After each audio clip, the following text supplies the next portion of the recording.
the big thing that I'd like to see is with being a rear load guy for a lot of years, like I ran it with Waste Management, did it with my mom and dad, and then you still see it to this day where rear load is still kind of a crucial thing. But it's starting to slowly fade away because you can't get guys on the back anymore because they don't want to show up. That's a big issue in a lot of markets.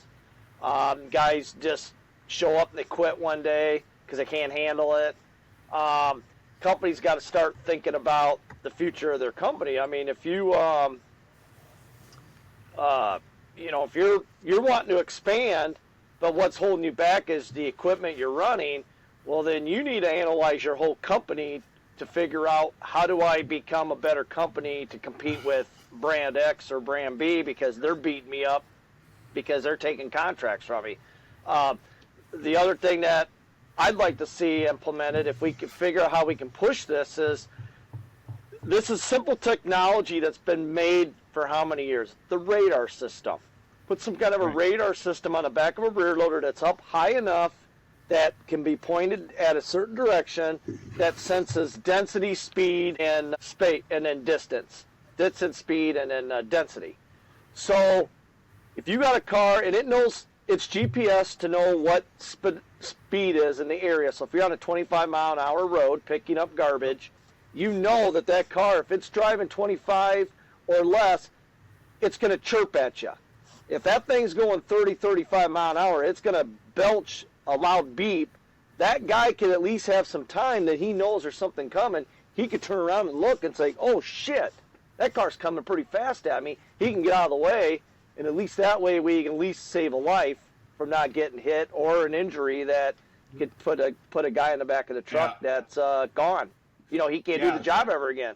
Yeah, so, rear load is the most dangerous. It is. Dangerous type of truck to drive. For that reason that Anthony outlined, and the other reason is rear load containers.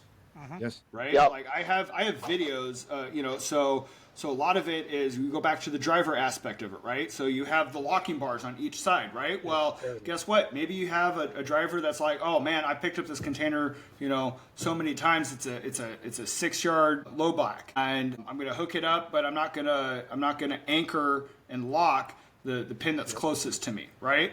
Or the pin that's farthest away from me, right? So they flip that thing up in the air using a winch, and they're packing the container. And I've got, how many videos have we seen where it's, the container flips out because it's heavy and crushes and kills the driver, right?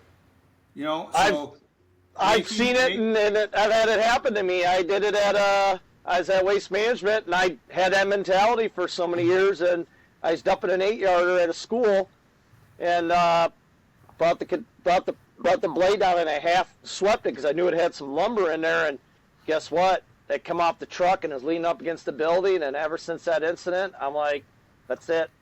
Can't do that no more. It shouldn't take you almost dying to have that realization. Experience is the best teacher. However, trucks to where you have to lock it to make the winch, right? Like that's a safety feature. Well, even the mechanical locks aren't 100% because I've seen them where you're dumping a container, a 2-yarder, and if the containers aren't spec'd right, because guys run so many different kind of containers because they can buy them used or have them made. Nobody really knows the ANSI standard. Maybe you bought a company and they're using something a little bit different. Problem is, you kick that container up because you can't use chains anymore, so they use a kick bar, and all of a sudden you kick that container up, and the latch arm gets caught up on top and comes off of the latch. Next thing you know, the container comes falling off because it wasn't right. Like Zach's saying, we need to start building these rear loaders to where they got to be just like a front loader. Front loader is one of the safest trucks that you can run without getting killed because you're dumping a container and you're knowing what's going on. At least you can see what you're doing. A rear loader, you're out there and exposed, and anything could happen. So this might be a hot take or a point of contention, but that's why I think that the Nationals are trying to lead the industry with doing front load ASL. Yeah. I mean, you still got your rear load, or your roll off compactors that still need to get winched on there and use the rail system. But that's one of their main things of why they go that route. They're willing to spend that $250,000 on And they're willing to. Yeah. And the other thing too is they're willing to get rid of work if they have to because they don't want it because it's just not productive and it's not. Yeah, the liability aspect of everything. Right. Yep. Yeah, but so there's a company that I was working with. They're still around called Johnny Jaws. I don't know if you guys have heard of them. No, so basically it's a system that these guys developed that so you pull off the container stop pads on your front loader and you put this air operated locking mechanism to pick up to 4-yard rear load containers using a front loader. Really?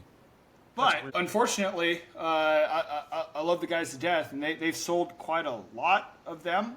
But like the industry is kind of like it's very niche now than it was like if this concept had been around in the like early 2000s, late 90s, like they would have made a killing on it. Yeah. Because you don't have to modify the truck at all, unlike the CAN system where it's a lot different.